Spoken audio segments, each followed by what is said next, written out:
What if I told you a black African king once saved Jerusalem? That he stood between the fall of God's city and the might of Assyria? That his name is in the Bible, but almost no Christian knows it. Not because he didn't exist, but because they didn't want you to know where he came from. His name was Taharqa, a pharaoh of Kush, a warrior of Nubia, and a king the Bible calls by name.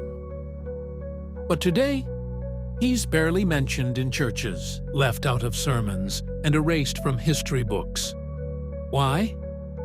Because if you trace him, you trace the power of Africa.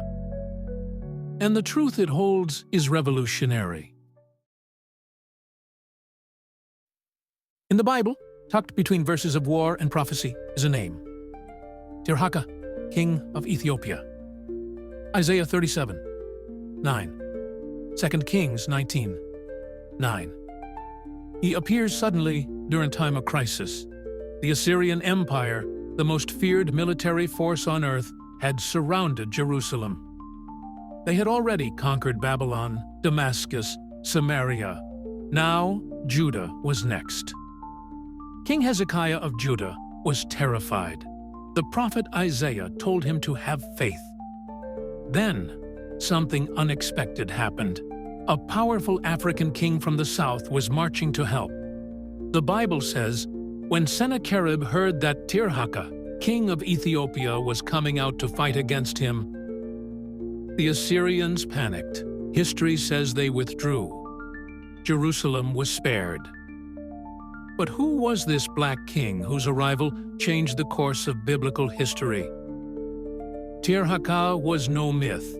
He was Taharqa Pharaoh of the 25th dynasty of Egypt, a real man with monuments, temples, and inscriptions that still survive. So why was he nearly erased? Taharqa was born in Nubia, in the land of Kush, in what is now northern Sudan. He wasn't Egyptian by blood. He was a Nubian, a black African from the deep south. But his people, the Kushites, had grown strong while Egypt was weak. They moved north, not as conquerors, but as restorers. Taharqa was just 20 when he rose to power, but he wasn't new to battle. He had been trained in strategy, temple law, and sacred traditions. He led troops on campaigns, forged alliances, and ruled one of the largest empires of his time. His capital was at Napata, and later Thebes in Egypt. From there, he controlled a region from the confluence of the Blue and White Nile to the Mediterranean. He built temples to Amun, the god of creation. He re-established rituals lost in previous dynasties. And when the Assyrians threatened the spiritual heartlands, Taharqa stood against them. Not for gold, not for conquest, but to protect a way of life. The 25th dynasty is one of the most misunderstood dynasties in world history. It was a time when Kushite kings ruled both Nubia and Egypt, uniting them in purpose, culture, and spirituality. They didn't just mimic Egyptian customs, they revived them. They believed they were chosen by the gods to restore order. These were kings with black skin, woolly hair, and African names. They left behind pyramids in Nuri and El Kuru. Over 200 Kushite pyramids still exist in Sudan today.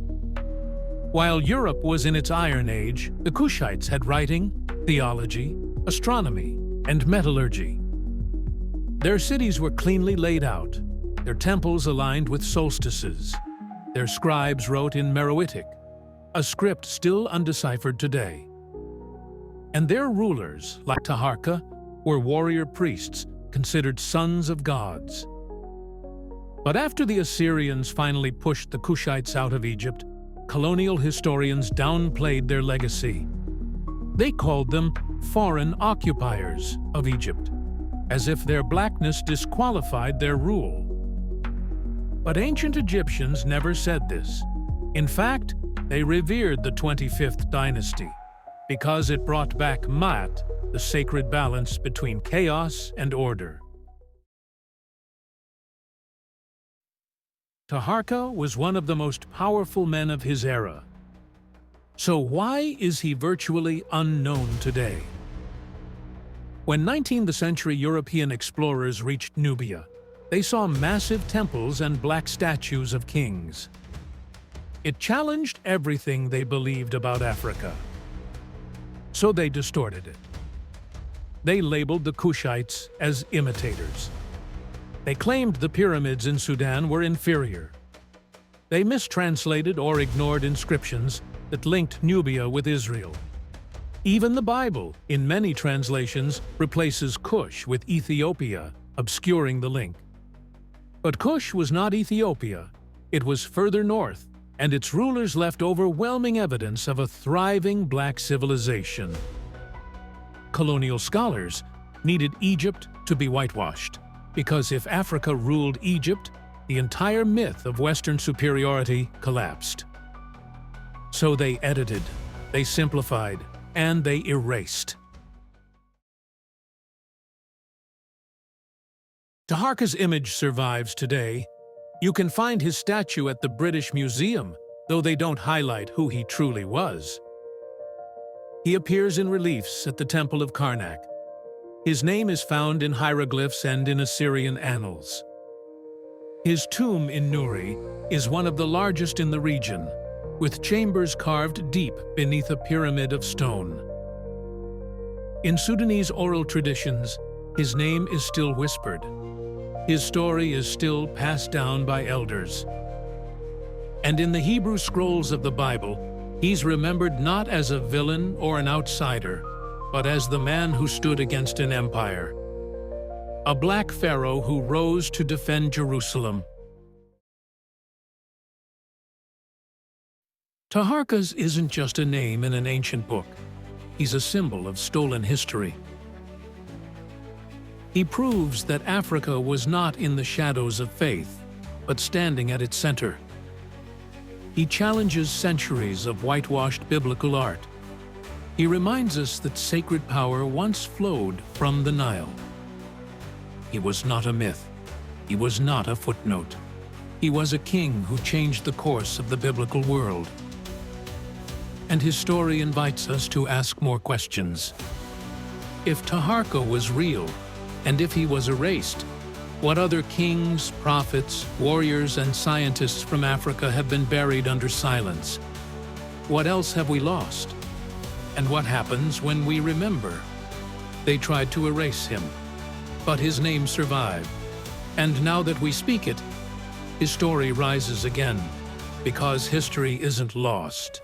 It's buried, and every time we dig it up, the world trembles.